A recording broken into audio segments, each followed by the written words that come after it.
Autrement dit, jusqu'à preuve du contraire, principe de réfutabilité en science, ce que nous avons avancé là sont des données valides du soin, jusqu'à ce qu'on nous ait démontré le contraire.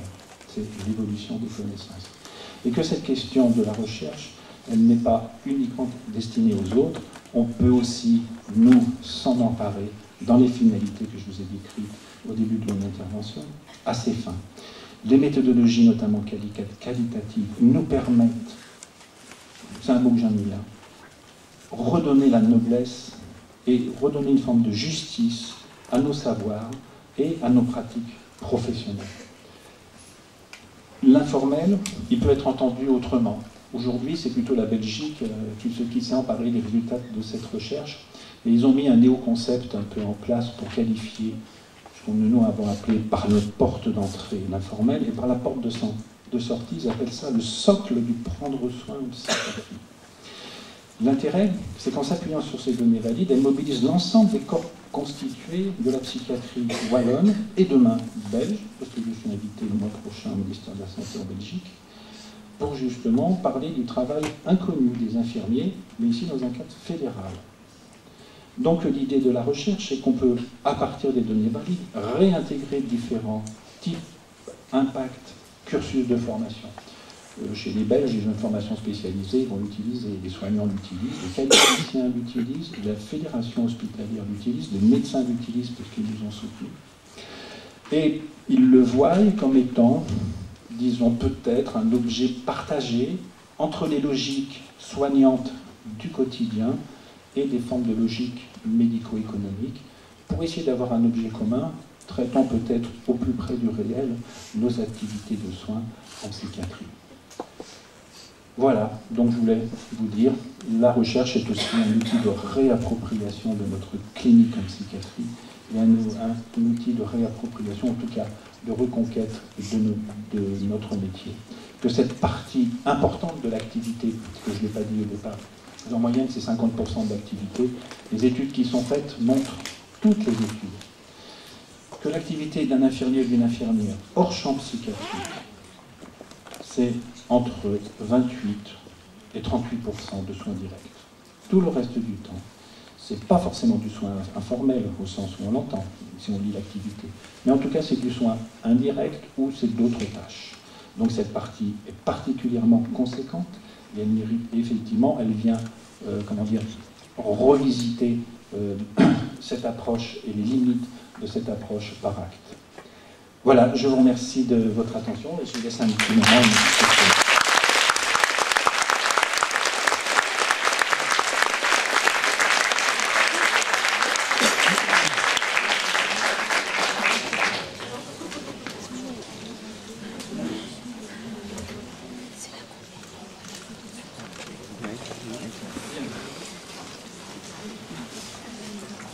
Alors nous prenons un petit peu de temps, parce que je pense que là, il faut prendre le temps de parler de ce travail que Jean-Paul Lonquelin nous a présenté.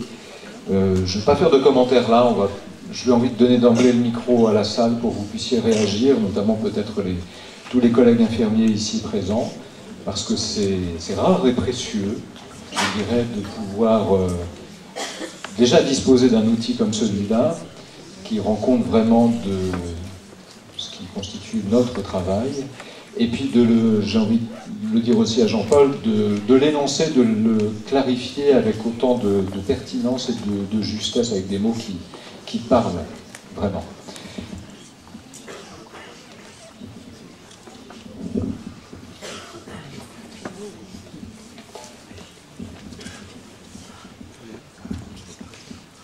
C'est peut-être du coup difficile de prendre la parole après.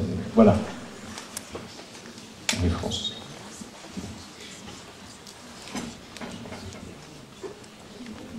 C'est juste pour dire un mot, il faudrait vraiment, décidément, trouver rapidement une autre façon de qualifier l'hospitalisation à domicile. Est-ce que... Oui. Voilà. C'est pas de l'hospitalisation à domicile que d'aller une fois par jour donner ses traitements et avoir un entretien infirmier avec un patient en souffrance à son domicile. Voilà, c'est tout. Je comprends, oui, issu des travaux, l'idée, enfin, le terme hospitalisation à domicile, en fait, il vient pointer la fréquence des visites dans le cadre de VAD sur différents points. On voit bien qu'il y a différentes fonctions. Les fonctions alors qu'on a pu caractériser, on les a fait dans un cadre d'investigation au milieu psychiatrique. Certaines fonctions, mais certaines seulement, sont électives, effectivement, du côté de la psychopathologie, principalement du côté de la psychose. Mais pour l'ensemble des fonctions, elles touchent à tout ce qui est la relation à l'autre. On me demande aussi, mais pourquoi vous avez fait ça en psychiatrie, on ne pouvait pas le faire ailleurs? Oui, on peut le faire ailleurs, ça dépasse, mais faites-le vous. Moi, je le fais là où je suis et là où je travaille. Et effectivement, on voit que, suivant le regard qu'on va avoir sur les contenus d'hospitalisation, c'est-à-dire l'intentionnalité qu'on va mettre dans les soins, l'utilisation collective, et j'insiste ici, collective, c'est pluriprofessionnel, de ce temps-là, on voit qu'on va pouvoir effectivement peut-être se donner, augmenter le parcours de soins de nos patients. Je remarque, il n'y a jamais eu d'études scientifiques qui ont été faites sur la contribution du soin institutionnel, que ce soit en termes d'alliance thérapeutique à partir de l'hospitalisation. Si j'invite effectivement à travailler dans cette direction, parce que si on arrive à avoir des éléments qui sont faits dans un cadre scientifique, on est dans une autre logique. Et là aussi, on peut amener nos preuves. Dans les PHRIP en cours, notamment, je pense aux collègues de Maison Blanche, il a tenu un PHRIP, donc programme national, construction de l'alliance thérapeutique en unité temps plein entre les aides-soignants, les infirmiers et les patients. À quel moment? Quel est le déclic? Qu'est-ce qui va faire qu'à un moment, il y a des choses qui se construisent et qu'on sait que ça va être de bons pronostics dans le parcours de soins de nos patients? Évidemment que ça va se faire dans les différents temps de l'hospitalisation, T1, T2, T3, où cette question va être, et que dans T2, T3, les patients qui reviennent, entre effectivement un patient qui vient la première fois sous contrainte, et puis une deuxième fois qui vient, parce qu'en accord avec son équipe, il a repéré que ça allait moins bien, et il utilise l'hospitalisation dans des fonctions qui sont repérées à la fois par lui-même et par l'équipe qui l'accompagne, c'est plus du tout la même chose, et il y a un saut qualitatif, qui est important. Donc oui, le terme hospitalisation à domicile, là, il devient un peu restreint par rapport à l'ensemble des fonctions qu'on a pu isoler.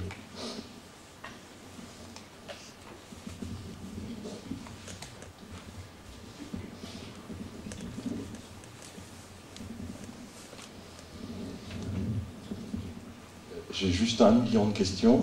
Commencez par la première. Et vous faire partager d'abord mon vrai enthousiasme par rapport au fait de vous avoir entendu et que ça fait beaucoup de bien. Ça fait beaucoup de bien. Et bon, vous êtes infirmier? Non, je suis psychologue. Mais ça me donne envie d'être infirmier. Non, j'ai juste peur que ce soit presque trop tard.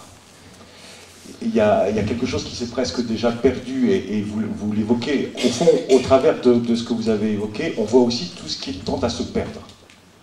C'est bien ça la question. Alors, parmi les millions de questions que j'ai, il y en a une qu'on se pose beaucoup depuis quelques années, et je me demande si la manière dont vous arrivez à lire les choses au travers de ces outils que vous avez mis en place, la question c'est pourquoi dans des services la violence est-elle devenue si importante? Et je me demande si c'est pas quelque chose que vous pourriez vous repérer ou que vous avez déjà repéré au travers justement du travail infirmier qui aurait changé ou des choses qui se seraient perdues parfois. Est-ce que c'est quelque chose que vous avez interrogé? Oui, on n'a pas interrogé directement dans le cadre de nos investigations, c'était effectivement pas notre thématique. Il y a des thématiques de recherche là qui pourraient être faites, parce que bon, moi je pense que sur ces questions de violence, on marche souvent sur la tête. Je m'explique. On va s'intéresser à la question de la violence à partir du moment où il y a un marquage institutionnel. Appel, atteinte de garde, agitation, avec des protocoles de réponse, ici il y en a. Et dans mon établissement, je fais le lien parce qu'on a créé un observatoire de ces situations depuis 10 ans et on voit l'évolution. Autrement dit, il n'y a plus de stratégie alternative quand il y a une situation. Ensuite, le niveau d'abaissement. D'abord la violence. Bah oui, il y a 20 ans, on ne parlait pas de violence, on parlait d'agitation. Donc c'est bien une infiltration du champ sociétal qui touche. Et quand on parle de violence, on ne parle plus de psychopathologie, on est dans une autre registre avec une force d'appel qui est déjà plus une force contenue dans une lecture qui serait plus une lecture clinique. Prenons l'ensemble des fonctions. Moi, ce qui m'interroge dans la manière de traiter ces questions, c'est que moi j'ai connu des collègues. En 30 ans de carrière, ils ont appelé 3 fois des renforts. Et on va s'intéresser, à juste titre sans doute aussi, mais à ceux qu'on appelle 3 fois par jour ou 3 fois par semaine. Moi, la question qui m'intéresse, mais comment il a fait, lui? C'est passé où tout ça? Elle est là la question. Le deuxième point, on a des éléments de réponse à travers la question. Je vous ai parlé de la fonction sociofuge, de la fonction historisation, de la fonction alimentation de l'empathie, donc des fonctions qui, limitent les contre-attitudes ou les transferts. La fonction immersion, qui va justement aller au plus près de l'expression soignante par une offre de disponibilité, donc ça permet de limiter la majoration du symptôme, et que la fonction historisation ou observation périphérique, avec la connaissance, permet de savoir ce qui se joue dans l'histoire et que telle présentation peut télescoper effectivement une phase d'activation ou une phase d'intensification qui va majorer dans l'expression symptomatologique du côté d'une interaction d'agitation agressive. Donc effectivement, l'ensemble de ces savoirs en amont sont source effectivement de pratiques contenantes et je pense qu'elles sont également des appuis pour limiter les phénomènes, ces phénomènes de violence. Est-ce que le travail que vous faites, parce qu'on a tout de suite envie de s'en emparer, est-ce que vous avez déjà une diffusion? Est-ce qu'il y a des articles? Il y a un livre déjà décrit? Alors le livre, ça prend beaucoup de temps, ça nous a pris des milliers d'heures de faire ça. Mon travail prioritaire aujourd'hui, c'est d'être là avec vous. C'est-à-dire de dire que ça existe. Et ensuite, laisser mon travail d'infirmier, enfin ici de praticien-chercheur, c'est de porter à votre connaissance l'existence de ces travaux, et ensuite aux acteurs de terrain, vous, de vous en saisir pour voir comment, du côté des unités, des politiques locales, médicales, direction des soins, vous pouvez intégrer ça à un moment ou à un autre. Il y a des établissements qui le font. En termes de direction des soins, je regarde le directeur des soins, où ils l'ont intégré dans le projet de soins et le projet d'établissement. Après, c'est à chacun. Mais il faut d'abord effectivement regarder ce travail, s'il peut revenir en direction du terrain. Alors oui, il y a des articles régulièrement dans Santé Mentale, je vous ai fait une pochette dans Soins Psy, j'ai encore une dizaine d'articles à écrire d'ici la fin de l'été, j'en ai écrit un certain nombre. Ce n'est pas des articles scientifiques, parce que je vais toucher une communauté très réduite, et puis l'article scientifique, il a une formulation. Donc, moi, ce qui m'intéresse, c'est partir des résultats, mais qui sont des résultats de recherche, et puis les thématiser dans différentes... Là, vous parlez de violence, on peut parler d'autres choses. J'en ai fait un sur la cognition sociale, parce que la cognition sociale, les patients qui sont hospitalisés, c'est là qu'ils sont le plus en défaut de cognition sociale, et que l'ensemble des fonctions qu'on a pu repérer, qu'on a appelé le réglage, la définition, la démutisation des codes et des codes culturels, l'explicitation par reformulation du sens des actions et limiter la fonction psychotraumatisation, ce sont autant d'actions de cognition sociale qui viennent justement limiter ces biais-là. Donc, suivant la porte de l'entrée, on va pouvoir se servir de ce matériel clinique.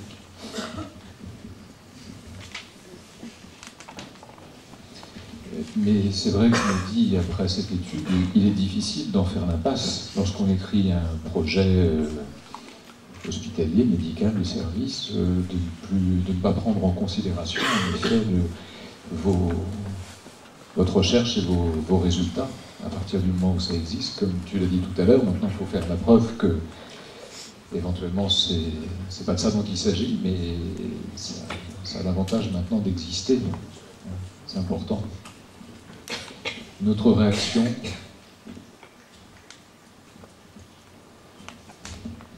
Moi, je voulais savoir un peu, tu l'as dit rapidement tout à l'heure, mais pourquoi la question des fonctions? Ça me cause complètement par rapport à une pratique justement institutionnelle, mais pourquoi avoir axé plutôt sur la question des fonctions par rapport à, tu m'as dit, les missions, je crois, oui, intervention, de choses comme ça. Modes. D'abord, on ne voulait pas être dans une logique actionniste par rapport à une logique d'acte par rapport à justement notre propre constat.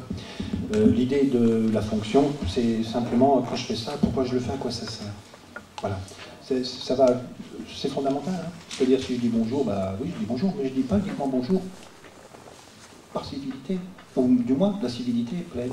Je dis bonjour, parce que d'abord, c'est montrer que l'autre est là, qu'il existe. Ensuite, je le regarde, mais avant le bonjour, il y a le regard dans la fonction construction. Donc, il y a toutes des étapes avant. Et puis ensuite, il y a ma manière de dire bonjour. Moi, je me dis toujours, le bonjour, c'est comme le babil du bébé, quand on a très très peu de mots. La seule chose qui va faire nuance, ça va être l'euphonie, la prosodie et l'intentionnalité avec laquelle on va l'utiliser. Alors, entre le bonjour, comment ça va, on ne peut surtout pas savoir la suite, et bonjour, comment ça se passe pour vous aujourd'hui? L'intentionnalité sera différente et l'ouverture du champ relationnel sera différente.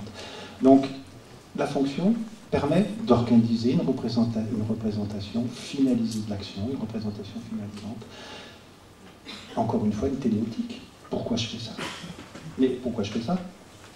Qu'est-ce que je fous là, au départ? Si on reprend également. Et donc, l'idée de fonction, c'est cette idée-là. Relier, aller à la périphérie de l'action, et relier action et réflexion. On est quand même des métiers où il y a une posture réflexive. On s'interroge quel centre de nos actions. Si ce n'est pas dans l'action, ça sera après coup sur l'action. Ceci dit, j'associe. Il y a une familiarité entre la position que j'ai connue en termes de travail de recherche et ma position professionnelle d'infirmier de secteur psychiatrie. Hormis la nécessaire vigilance épistémologique, se dégager d'essayer de me dégager de mon angle de vue métier pour regarder et découvrir les choses que j'avais sous les yeux, qu'on n'avait pas vues, on a quand même une familiarité avec des outils d'abord. Entretien, observation, c'est nos outils cliniques du quotidien.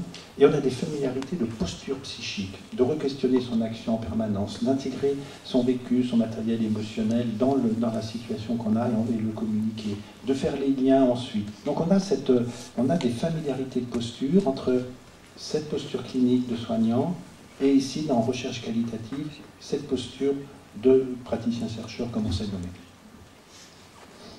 Nous parler de qualité dans un tout autre sens que celui qu'on a habituellement.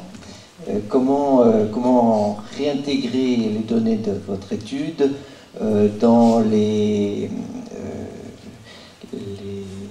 catalogues qualité que l'on doit, lors des auto-évaluations proposées par l'HAS ou dans le médico-social, c'est pareil. Comment on peut... Est-ce que vous êtes confronté à la HAS? Est-ce que les résultats de vos travaux sont remontés si haut? Il va falloir prendre un peu de temps. Je pense qu'on va passer par la Belgique. Vous savez, ils ont un petit pays plat, ça leur permet de voir vite tout ce qui se passe de l'autre côté des frontières. Vive l'Europe. Non, en France, c'est assez difficile. Et arriver comme infirmier avec une recherche, d'abord, ça ne fait pas sérieux, en psychiatrie encore plus. Mais je ne désespère pas, puisque j'ai été le mois dernier à la Fédération hospitalière de France, et puis certains médecins de la conférence des présidents de CME ont leur entrée à l'HAS, et donc je pense qu'il y aura peut-être des contacts. Mais à travers ces questions, qui sont là les aspects stratégiques, voire politiques, du développement de la recherche en termes de réintégration, et en termes de... Il faut la tenir, cette parole. Mais il faut la tenir ici, je la tiens à la fois de ma place professionnelle, mais je la tiens du côté de la recherche. Et c'est vrai qu'on m'entend différemment, pour ceux qui veulent m'entendre. Sur l'idée des dispositifs qualité. La qualité des soins s'intéresse au process autour du soin quand il ne nuit pas à la qualité du soin. Nous, notre travail, il s'intéresse à la qualité du soin, qui n'est pas la qualité des soins. Alors, faire un lien entre les deux, je sais pas moi, je sais que là aussi, il y a des réflexions qui sont faites, qui sont amenées pour justement ramener cette notion de qualité sur la qualité servie aux patients, la qualité du soin. Il y a un saut qualitatif dans la qualité, entre la qualité des soins et la qualité du soin.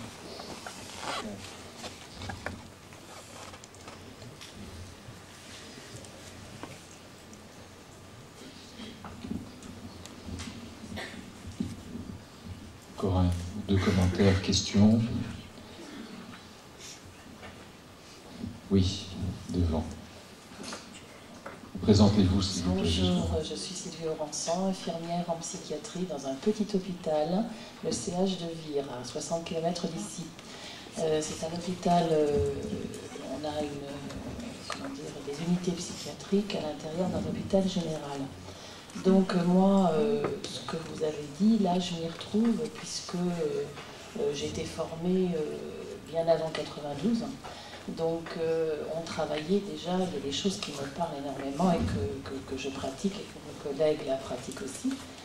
Et je me faisais la réflexion, ce serait bien, monsieur, que vous veniez dans notre hôpital présenter votre travail de manière à éclairer un peu, c'est pas de leur faute, hein, mais la génération d'après 92 qui n'a pas été formée vraiment en psychiatrie et qui travaille en psychiatrie avec, disons, c'est très particulier, quoi. Voilà. On aimerait bien voir revenir un peu la psychiatrie. Alors je suis peut-être une nostalgique, mais d'antan, quoi, avec toutes ces valeurs. Donc comment faire, et est-ce que vous intervenez dans les hôpitaux comme ça? Alors il faut savoir que dans ce cheminement, qui a commencé il y a plus d'une dizaine d'années, vous imaginez que le parcours n'était pas tout tracé et qu'il a fallu définir brique après brique notre propre cadre de travail.